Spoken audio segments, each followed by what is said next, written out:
Hello everyone, welcome to my channel Chinnu soft Minnu rowdy blogs. ఈ రోజైనా ఎంతో రుచికరమైన మెంతికూర పచ్చడి అయితే చేశాను. చాలా అంటే చాలా బాగుంటుందండి. హెల్త్కి అయితే చాలా మంచిది. ముందుగానైతే ఒక కడాయి అయితే తీసుకోవాలి.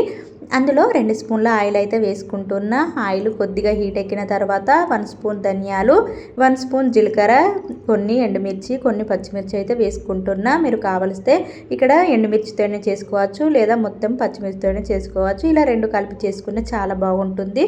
ఇవన్నిటిని మంచిగా ఫ్రై చేసుకోవాలండి. ఇవి పచ్చిమిర్చి మంచిగా ఫ్రై అయిన తర్వాత 1 స్పూన్ నువ్వులు కూడా వేసుకోవాలి. నువ్వులు ఫస్ట్లో వేసుకుంటే బాగా మాడిపోతాయి, అందుకే కొన్ని లాస్ట్లో వేసుకుంటే మంచిగా ఫ్రై అయి ఉంటుంది.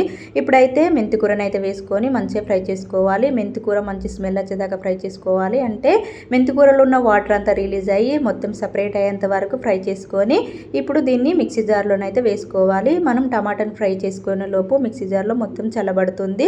ఇప్పుడు టమాటాని ఫ్రై చేసుకోవడానికి కొద్దిగా ఆయిల్ పోసుకొని అయితే 2 మీడియం సైజ్ టమాటా ముక్కలు, కొంచెం చింతపండు వేసుకొని మంచిగా ఫ్రై చేసుకోవాలి.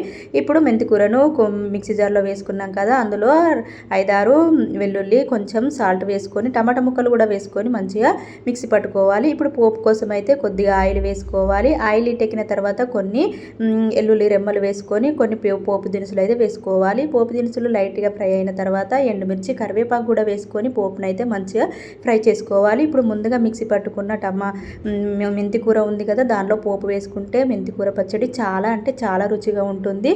మనం ఏదైనా టిఫిన్లోకైనా రైస్లోకైనా తినాలంటే చాలా రుచిగా ఉంటుంది. ఒకసారి ట్రై చేసి ఎలా వచ్చిందో కామెంట్ చేయండి. వీడియో నచ్చిందనుకుంటే ఒక లైక్ చేసి ఛానల్ని సబ్స్క్రైబ్ చేసుకోండి.